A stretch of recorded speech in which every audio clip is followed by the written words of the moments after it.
Today, I'm going to talk to you about some work we've been doing on distributed optimization algorithms for network systems. And I don't really need to motivate distributed optimization to this audience, but let me just say that we're interested in problems where we take a big optimization problem, we divide it into subproblems, we assign those subproblems to nodes. Each node solves its assigned subproblem, and then they communicate with each other. And then we define this iterative procedure, which we call the distributed optimization algorithm. And then depending on how the nodes communicate with each other, we can have these distributed frameworks where there's no central unit that collects information, or we can have some sort of parallel setting where there's a shared memory. So here we're more interested in these distributed frameworks. And then once we design those kind of algorithms, then we care about well, do they converge to the optimal centralized solution, and how fast does this happen? So this is the main idea. So there's a lot of work on distributed optimization. This is by no means an exhaustive list of methods. And today I will talk to you a little bit about some of the work we've been doing recently on augmented Lagrangians and random projections. And I will take a little bit of different perspective on this presentation. So in my group, we've been doing a lot of work on distributed robotics with emphasis on estimation and communications and planning. While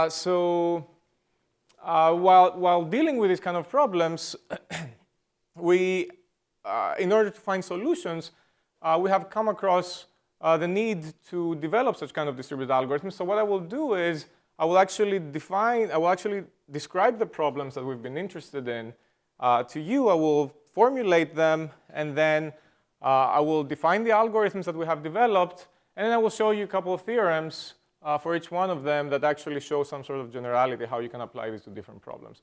So this is kind of like the point of view I'm going to take in this talk.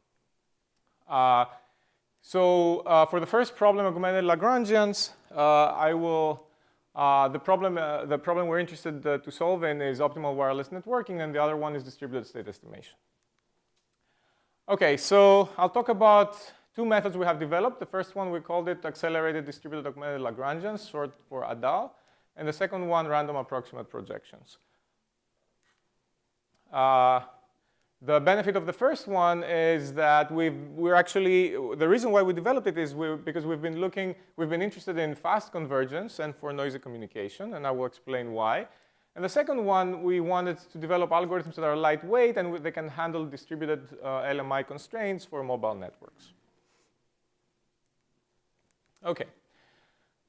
So here is a problem, and this problem kind of started with a collaboration I had with Alejandro a few years back. So this is an optimal wireless networking problem. We have some source nodes. They generate information. We have some sinks here. And this is the rate of information that's generated at each one of the sources. And then the goal is to take this information and route it back to the sinks. And this happens through these wireless channels. And these wireless channels depend, so there is a rate function, which is the information that's correctly transmitted. So R32 is the rate of information that's correctly transmitted from radio 3 to radio 2. And T32 is the fraction of time that node 3 selects node 2 as its intended destination, right? So if you take the product T times R, you're going to get the actual rate of information that's transmitted correctly between 3 and 2. And we can think of the functions R as some decreasing functions of the distance between two nodes. So x is the position of the nodes. And in order to have stability of this kind of networks, we need to satisfy these Q constraints, where essentially we need the information that's coming in either from communication or from, let's say, the sensors that are generating information. So the information that's coming in has to be less than or equal to the information that can go out from the queue. Okay, so this is the framework, and the goal now is that we need to find these routing decisions, right? So what percentage of time I route information to you versus somebody else, so that we're going to maximize some utility function while respecting the Q constraints, so we're going to have stability of network. So this is the goal. So we can take this problem and we can write it down as an optimization problem.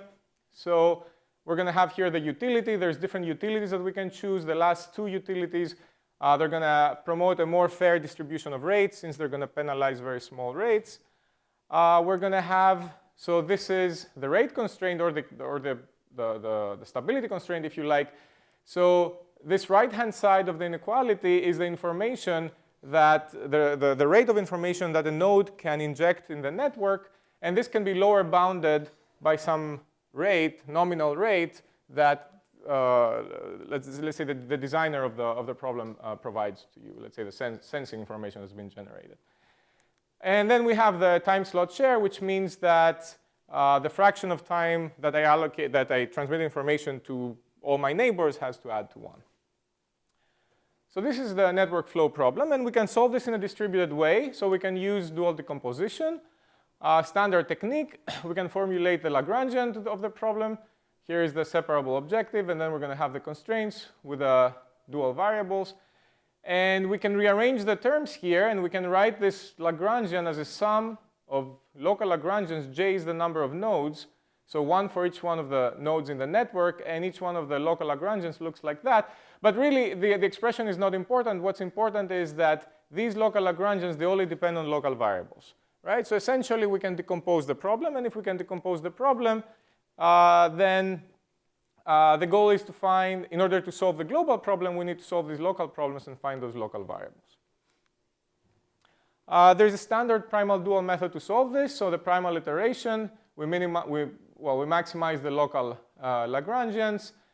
We get the primal variables and use these primal variables, and then we do a gradient step on the dual variables, and we project it to the positive numbers, and then we keep iterating over this. And then if you simulate this, so here we simulated it for a problem with 25 nodes and 2 sinks, we're going to see a convergence that looks like that. So this figure here shows the log of the maximum constraint violation, right? So essentially this term here in the parenthesis, we want this to become very small. For convergence, it takes like 500 iterations to reach like a 10 to the minus 1, let's say. And this here shows the difference between the objective function value and the optimal one, and you want this to be 0, so eventually you see it starts converging. So, okay, so this thing converges, but it converges very slow. And again, going back to what motivates this work for us, we're looking in robotic networks that communicate, robots that communicate with each other, so the robots move. So if I go back to this slide, these rate functions depend on the distance between 2 nodes. So as these nodes, imagine now these are robots, as these nodes move, this distance is going to change. Well, when this distance changes, this constraint change, the constraints change, the optimization, the optimal solution changes, right? So if we have this primal dual iteration here, essentially what it's going to be doing is going to be generating iterates that are going to be chasing this optimal solution that keeps moving, right? So, so there's 2 ways conceptually that somebody can design an algorithm that is going to perform well while chasing this optimal solution, right? One way is, well, you don't want these robots to move very fast, and that might not be very practical depending on the application. And the other way is, well, we might want to design algorithms that are going to be much faster than this primal dual iteration that takes 500 iterations to converge for this simple problem. So this motivated us to look at regularized methods that employ the augmented Lagrangian. So the augmented Lagrangian is essentially the standard Lagrangian and then this penalty term, the regularization term, which is the constraints, the sum of all the constraints squared. And what this thing does essentially is just convexifies the space around the feasible set. And this is nice because it speeds up convergence once you reach that region. The problem is that this thing, because it has the square here, it's going to create cross products of your primal variables, so it's not going to be separable, and that might create problems with this, making a method that uses the augmented Lagrangian, making it distributed. So just to make my notation a little bit more compact, I can define my local variable z here, which is going to take all my primal variables. I'm going to stack them in a vector. And I can take all my rate functions R that I defined before. So essentially, these things here, these are ij's. And I can define an appropriate matrix Ri, and I can stack them there. And then I can take this my original optimization problem, and I can rewrite it as minimize the sum of these fi's such that this constraint is going to be satisfied, right? So now we started from this specific network flow problem, and we're interested now in algorithms to solve this more general class of problems in a distributed way. So with this notation, the augmented Lagrangian is going to look like this, right? So this is the ordinary Lagrangian, the first two terms, and this is the regularization term. And as it was mentioned before in a previous talk, there is the well-known method of multipliers, or augmented Lagrangian method, back in the late 1960s to solve this kind of problem with the augmented Lagrangian. And this consists of two steps. There's a primal step where we minimize this augmented Lagrangian, and then we use the minimizers to do a dual ascent step here. And then we iterate, and then so this algorithm is known to converge quite fast in practice. So, okay, so the main challenge in making this thing distributed is this square term, okay? We want to be able to decouple this. So the idea is the following. So the first part, the part that corresponds to the ordinary Lagrangian, we can manipulate it in exactly the same way as dual decomposition, and we can decompose it, right? So no problem here. So I can define local Lagrangians where the first part is just the standard manipulation. The second part, what I'm going to do is the following. I'm going to take this whole square term, all right? And I'm going to split the sum. So here I'm going to remove the term that depends on I. I is myself, okay? And the rest is for j that does not depend on I. And what I'm going to do is this rest of the terms, I'm just going to consider them parameters. All right, so I control this first term here. This I don't control, it's parameters that I'm going to receive from communication.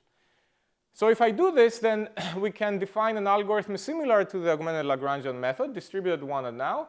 So now every agent, given dual variables, solves this local minimization problem for the local augmented Lagrangian.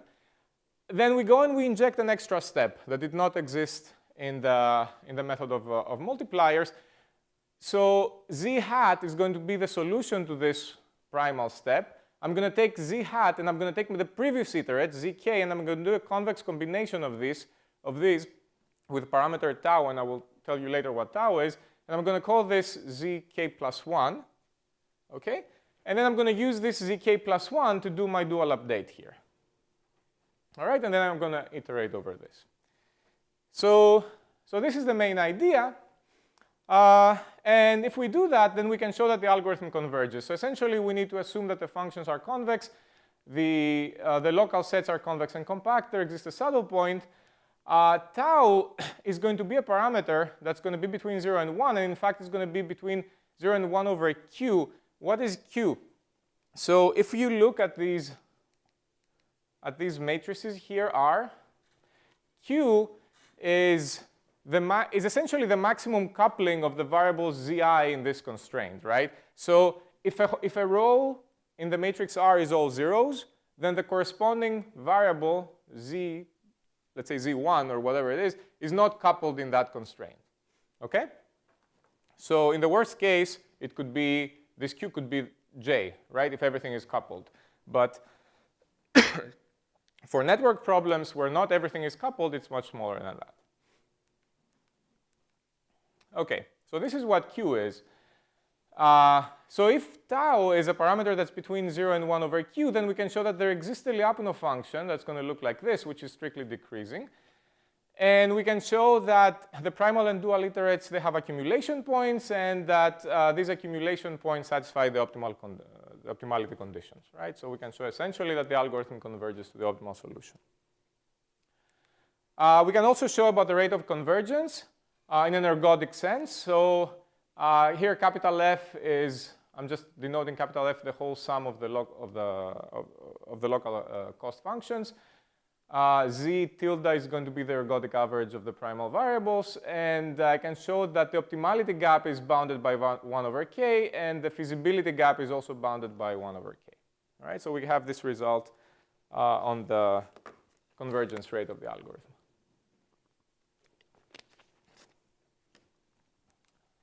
Okay, so how does it work? So here is again an example on the same network flow problem. This is the figure that I showed before with dual decomposition. It takes about 500 iterations to reach 10 to the minus 1 log of maximum constraint violation. And here we're comparing this the method ADAL with ADMM and diagonal quadratic approximation. It's another augmented Lagrangian method developed actually by Rosinski here at Rutgers, and it has a similar structure. It has like a double loop essentially. So what was nice in these kind of problems is that we get a much faster convergence, so 60 iterations to reach 10 to the minus 3.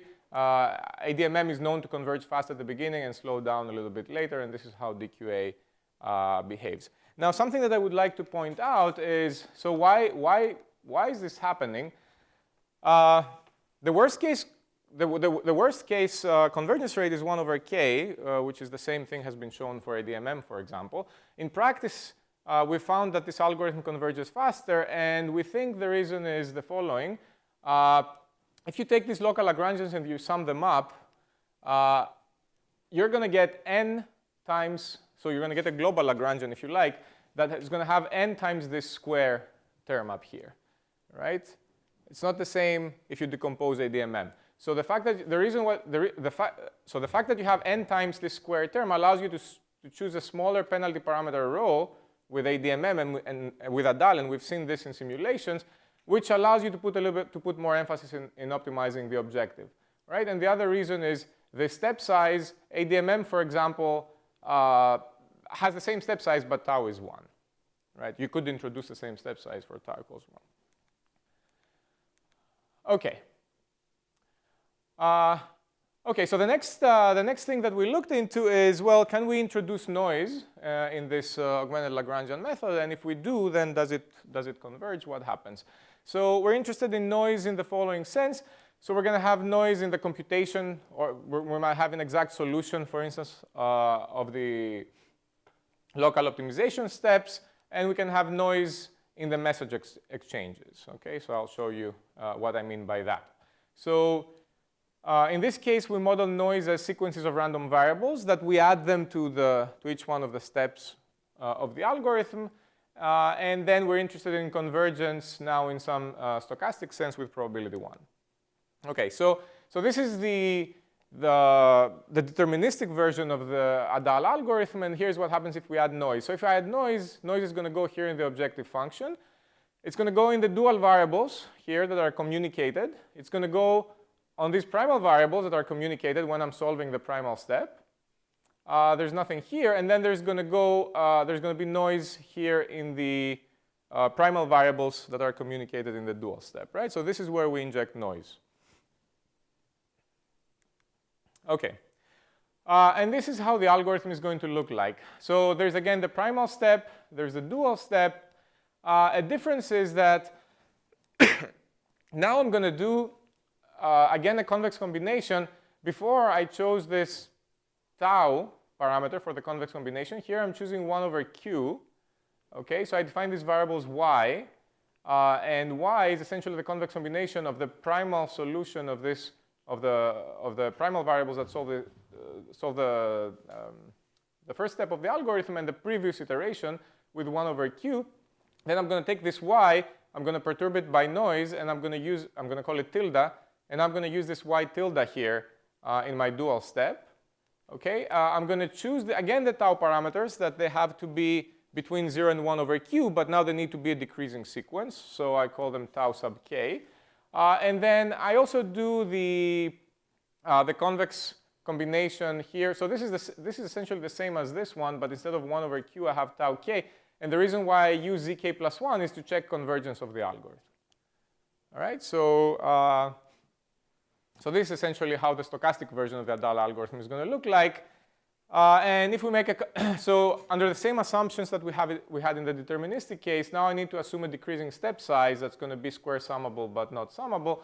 And I also need to assume that the noise terms behave nicely. So they have bounded variance, and some of them actually need to decrease appropriately as the iterations grow.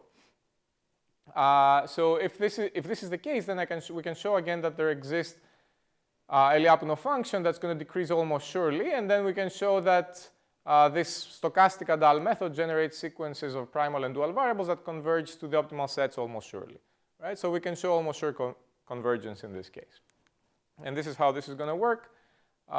So this is convergence of the objective function, and this is the constraint violation. Okay.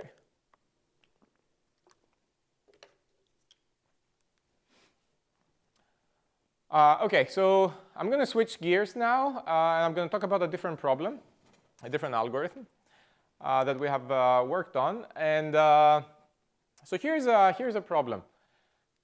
I have a group of robots.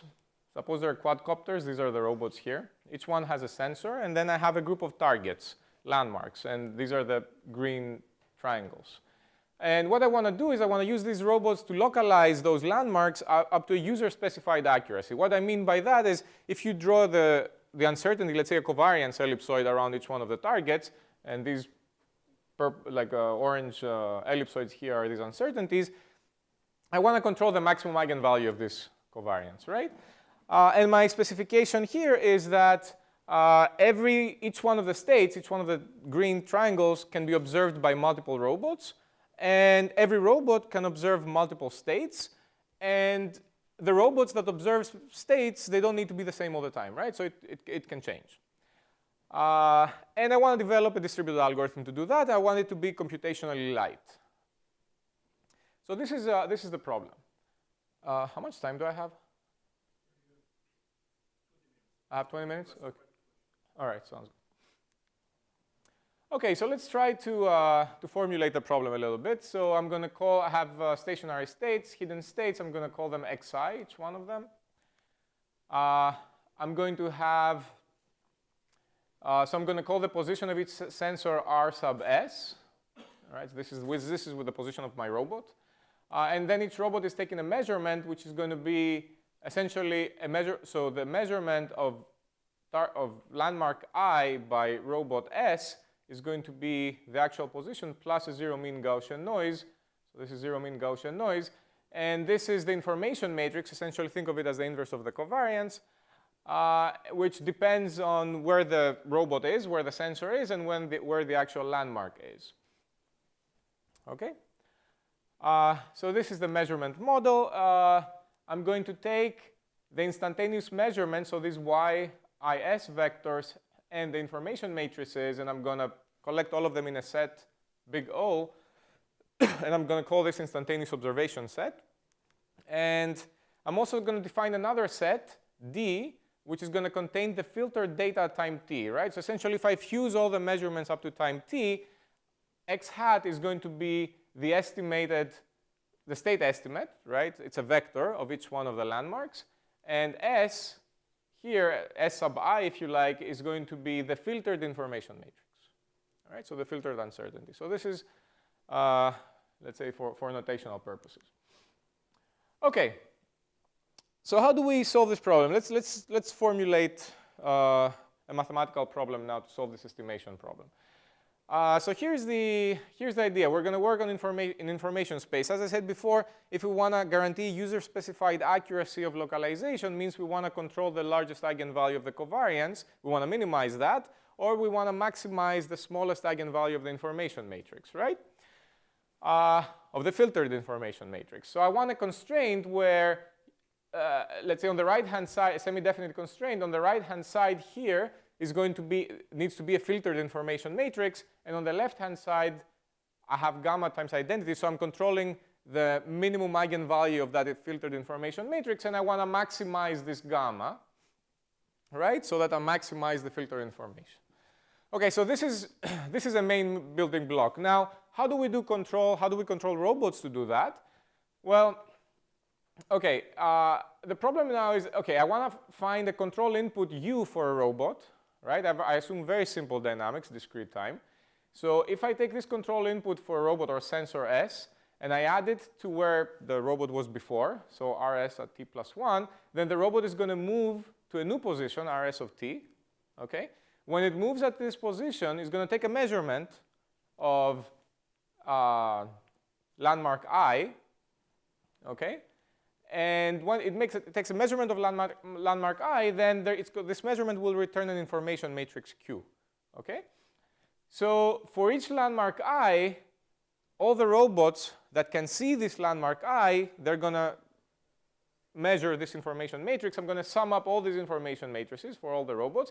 And I'm going to take this summation of new measurements of landmark I. I'm going to add it to the filtered information that I had up to time t. And this is going to give me the predicted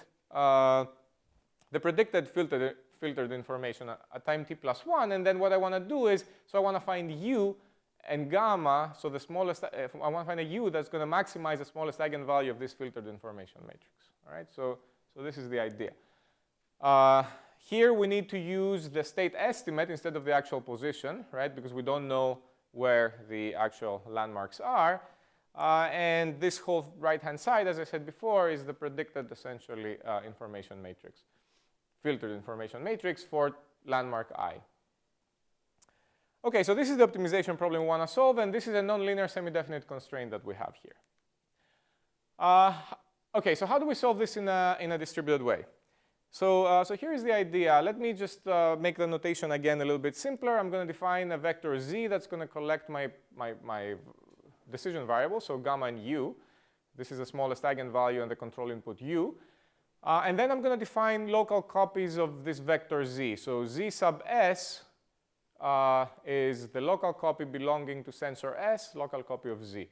And if I do that, then I can define local cost functions that are going to be these sums of the eigenvalues, essentially. And then what I'm going to do is I'm going to take this nonlinear semi-definite constraint, and I'm going to linearize it around the data at time t minus 1. Okay, so note that I do not know the data at time t, the filtered data at time t, okay? Because my robots currently are at time t minus 1, and I'm looking for the control input that's going to move them to t from where they're going to take a measurement, right, which they need to fuse with the data. So this at time t. So this data is not known. So I'm going to linearize around the data at time t minus 1, which is global and everybody knows. So if I do that, I'm going to get a set of LMI constraints here. All right. So what's happening is I have the summation of these local cost functions, and then I have LMI constraints, one for each I, which is landmark, and for each S, which is sensor. And again, what couples this problem is the data time t, which is not known to the sensors, and the fact that we need to have agreement on all these z sub s, these local copies variables that we defined. Okay, so how do we solve this problem? Let me go through a schematic to give you the main idea, and then I will describe an algorithm that we have developed, and it will become more clear why we need this algorithm. Okay, suppose that I have data, filtered data at time t minus 1 that everybody knows. And at time t minus 1, all the sensors have observations, instantaneous observations. So if I have this information, then I can use an information consensus filter from the literature, well known. This is a distributed algorithm. You can run it on the network of robots. So essentially what's going to happen is each sensor, so K is the iteration index, each sensor will be updating its version of dt, right? And eventually this thing is going to converge, and it's a consensus filter, so everybody will know what dt is, right? So that's what the information consensus filter is going to do.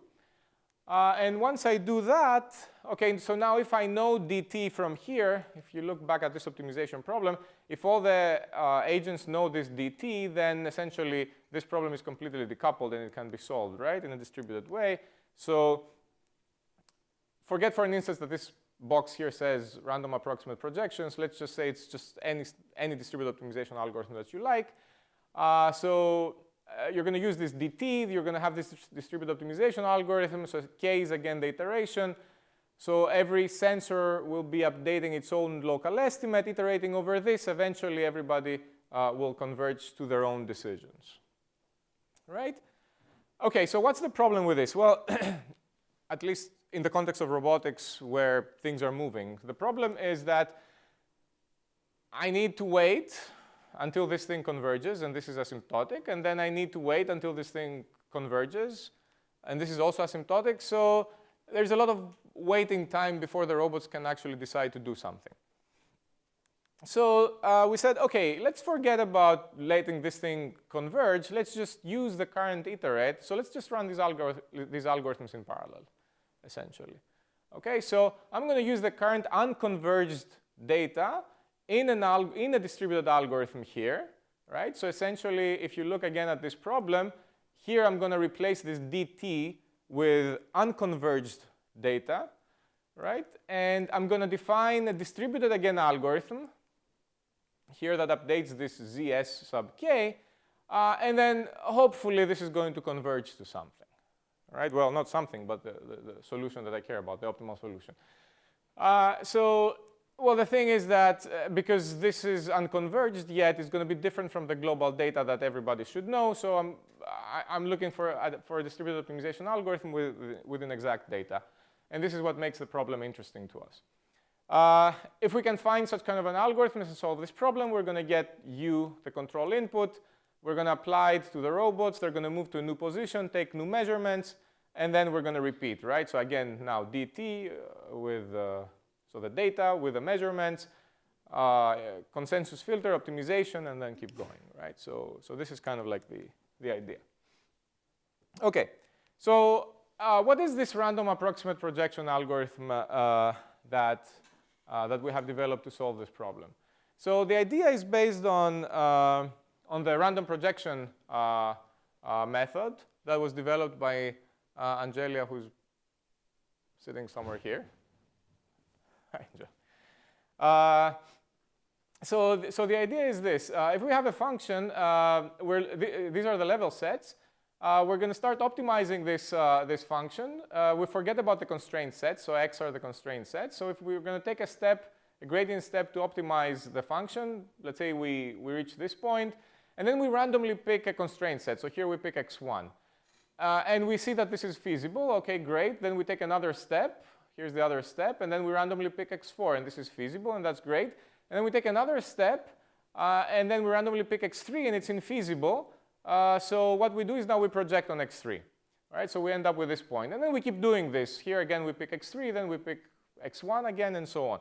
And it's been shown that this algorithm is going to converge almost surely as long as these sets, the constraint sets, are picked infinitely often.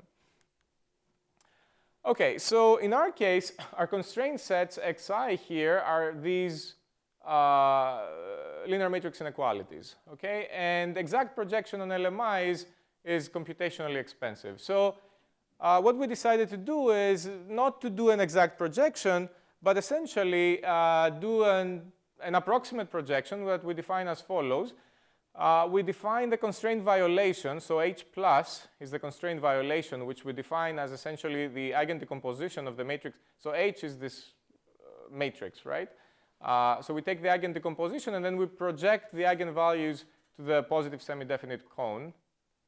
So and then we take the trace of, well, the Frobenius norm of this, right? So this is going to be the constraint violation, and the approximate projection is going to be a step to minimize this constraint violation. So this is going to be the gradient of the constraint violation with a step size, and this is the step that we're going to take. So the algorithm is going to look like this. So at the beginning, we have a consensus step. So these are my variables at k minus 1. And we need row stochastic weights on the network. So this is going to be a standard consensus step. Then there's going to be the minimization step without any constraints, right? So we have a step size here that's going to be square summable but non-summable. Then we're going to define our step size, which is going to look like this, and I will explain why. And then we're going to use this step size to do our approximate projection. So we're going to pick a constraint. This is omega sk, essentially, is the indicator that randomly picks those constraints.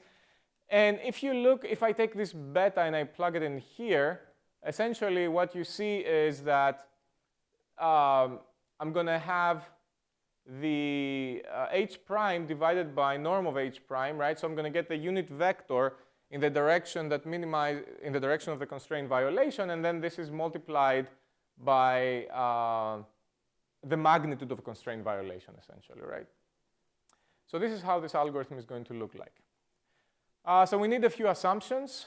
First of all, the information function Q, if you remember, cannot be infinite or change infinitely quickly, right? So essentially, we need to have relatively few critical points, and that's a reasonable assumption for sensing models.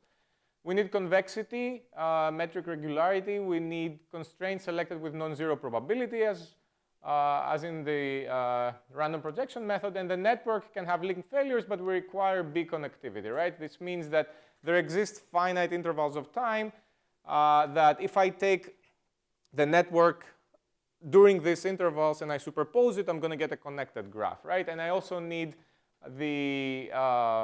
I need to have a lower bound on the entries of this network. So here is 0.24, for instance, right?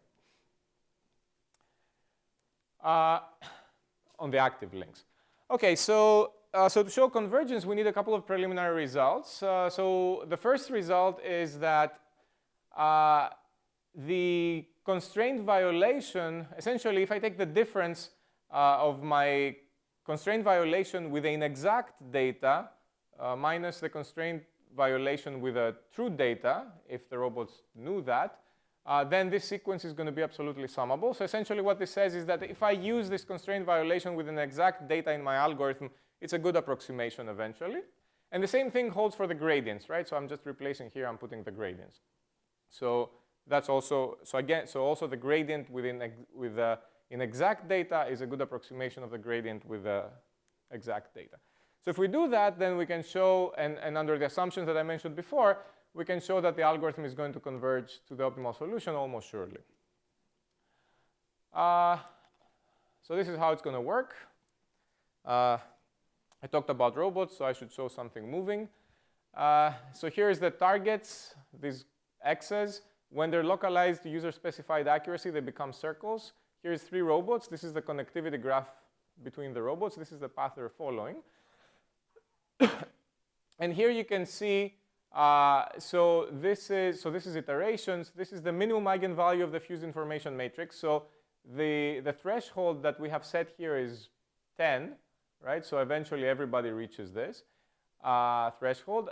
This is the violation of the height constraint. So what we did is we took this non-linear semi-definite constraint and I linearized it, right? Essentially, this shows how much the linearization violates the actual nonlinear constraint. And for this simulation, it doesn't. But we don't have theoretical results for that. And here you're seeing essentially the error. So everything is below the desired value, right? The estimation errors. Here's the desired value. And there's, of course, some outliers because we're actually controlling the covariance of this. OK, now, from the robotics community, this is also an interesting result because this is the first time that we're actually controlling in a distributed way worst case uncertainty. What people typically do there is they don't control the eigenvalue, the worst case eigenvalue, but they look at the trace or the determinant. So the sum of the eigenvalues or the product of the eigenvalues. And the reason is because these are easier functions to handle.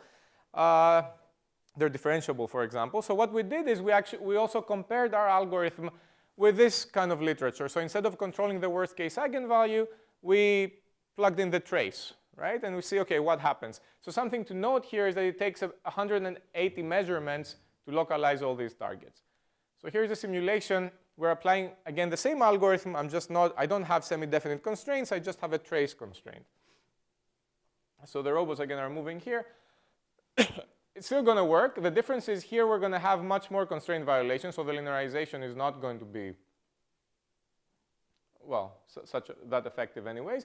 But the other difference is that it's going to take over 250 measurements to solve the problem. So, and this actually makes sense, right? Because when we're going directly after worst case, the robot moves in a way that is actually going to minimize this worst case, right? OK, so just to summarize, 2 algorithms, the ADAL algorithm, the random projection, approximate projection algorithm. The first one, because we're looking for fast convergence, noisy communication, first order simple method. The second one, distributed LMI constraints, lightweight. And of course, this work is, it wouldn't be possible without my students. This actually has been work of Nikolos Hatzipanagiotis and Sumin Lee, who have now graduated. Well, Sumin was a postdoc in my group, and they have both moved on to new great things, and of course support from the Navy and the National Science Foundation. And if you're interested in more details, these are some publications where you can find more details about this work. So thank you very much. A quick question.